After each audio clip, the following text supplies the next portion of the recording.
Wike said, and I quote, he said, I will put fire in your state, Governor Seyi Makinde. I will put fire in your state. And now, this kidnapping, this picking our children and the teachers happened the week that Governor Seyi Makinde is supposed to declare his candidate. That was the date these people were kidnapped in Oyo State. 3 days ago, this same Wike mocked Governor Seyi Makinde that Shebi, I told you, I will put fire in your state. Add 1 + 1 + 2 plus the dates, add it together. Wike's boy came out on national telly to say maybe it's Governor Makinde that arranged the kidnapping. Are you following this story very well? So that means, how can they even think that deep? And don't forget, that same River State, when Wike was governor, the kidnapping there passed the whole kidnapping within Nigeria at the time.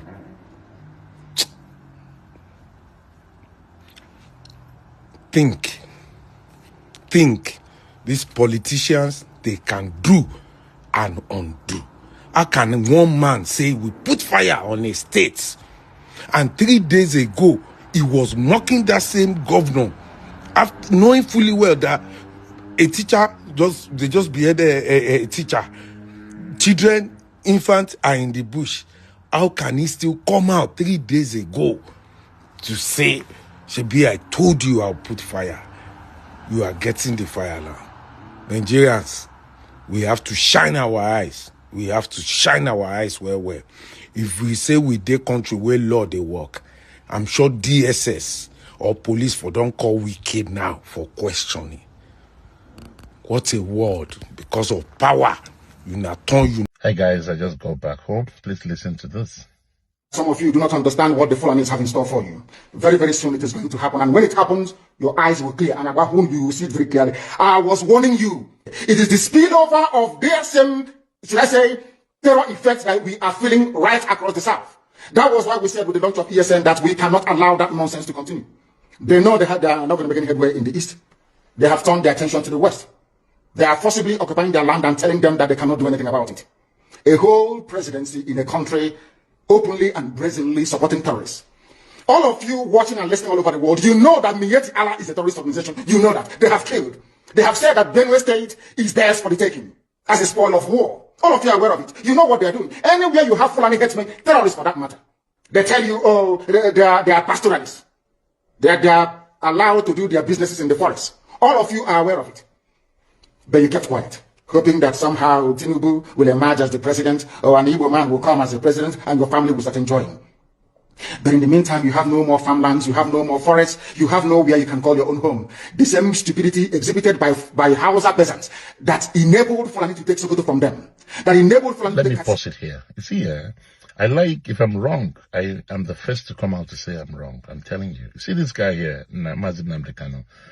I never supported IPOP. I'll be honest with you. I never did. I thought they were too aggressive, you know.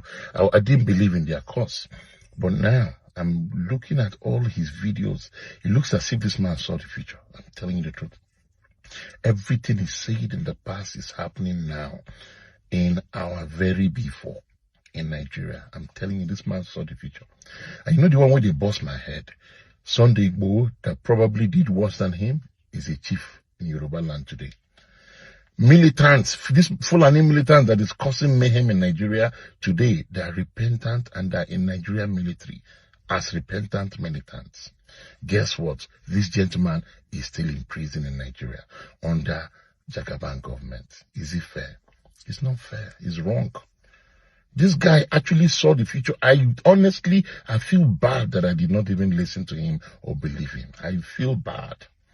And he should not be in prison. It's wrong. If there's any atom of fairness in this country called Nigeria, Nnamdi Kanu should be a free man. If you guys don't want to host him in your country, then let him go back to his family in London.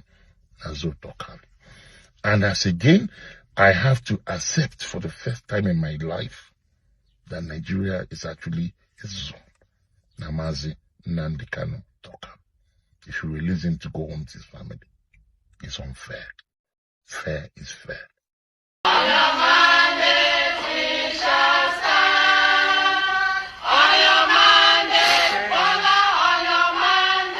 Now, I'm not even going to waste the time of Nigerians to listen to that full video. You want to see, go to Tunde Ednot's page, because at the end of that video, you see how grown-ass women jubilate because of cars, like children, while our country is bleeding, literally. Now, I have a question.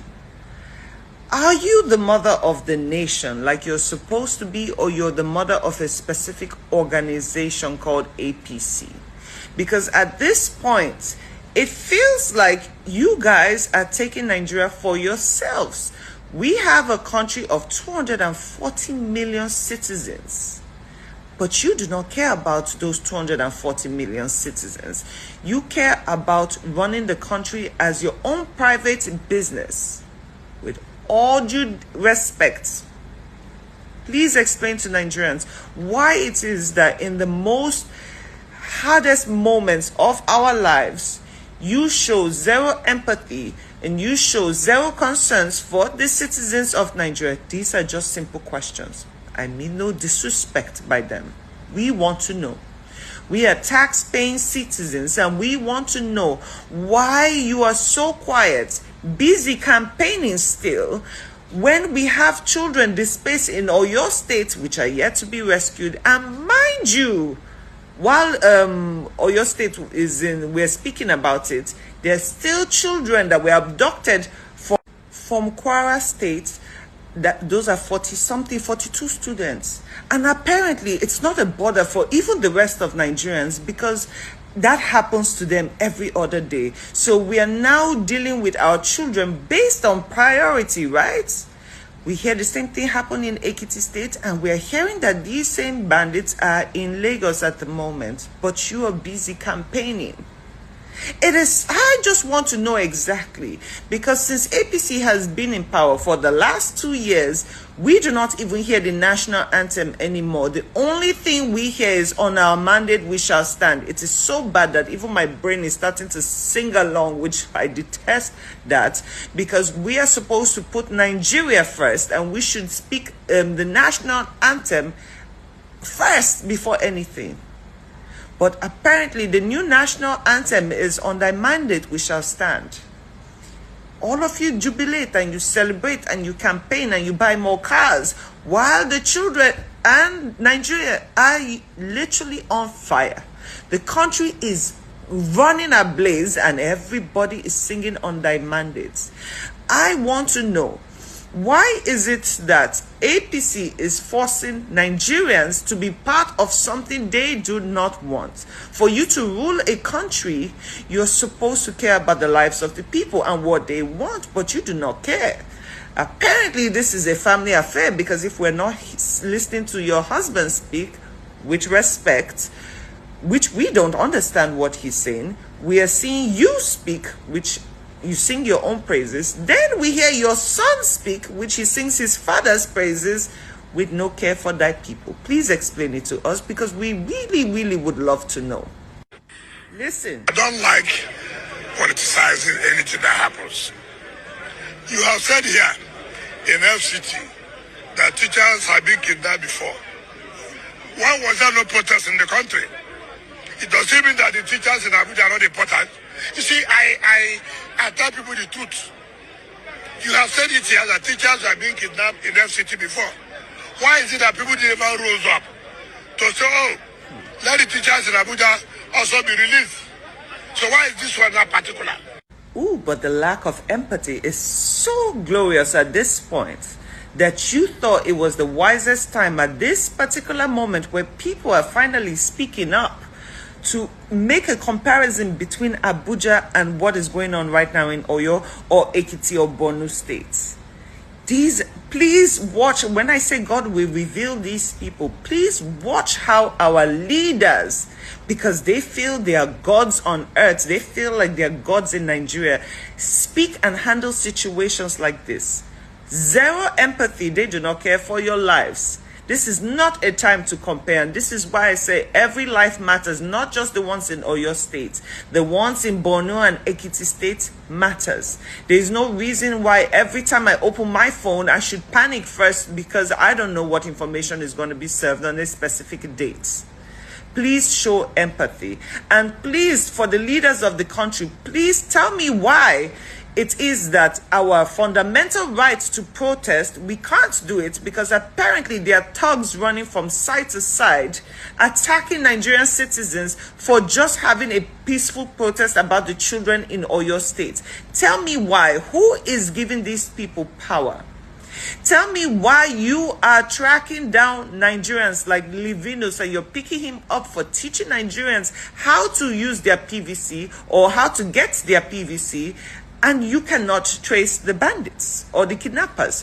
Why is it that kidnapping in Nigeria is a multi-billion naira business? In this year alone, we have had over 2.2 billion naira in ransom. You can't trace it, you can't track them, and you guys literally promote banditry and terrorism in Nigeria, and you say absolutely nothing, but yet you force yourselves on Nigerians. Now again, I repeat to INEC. INEC, you need to create an opportunity for Nigerians to get their PVC. What you guys are doing right now is unacceptable. INEC should never choose a party. They should be very much detached from what party is ruling or who plans to rule. You should make it free and fair for Nigerians to access your servers. Online isn't working. When they go directly there after spending money with this difficult, harsh economy, they cannot get their PVCs done. You have limited from July to June, which is unacceptable because we need time.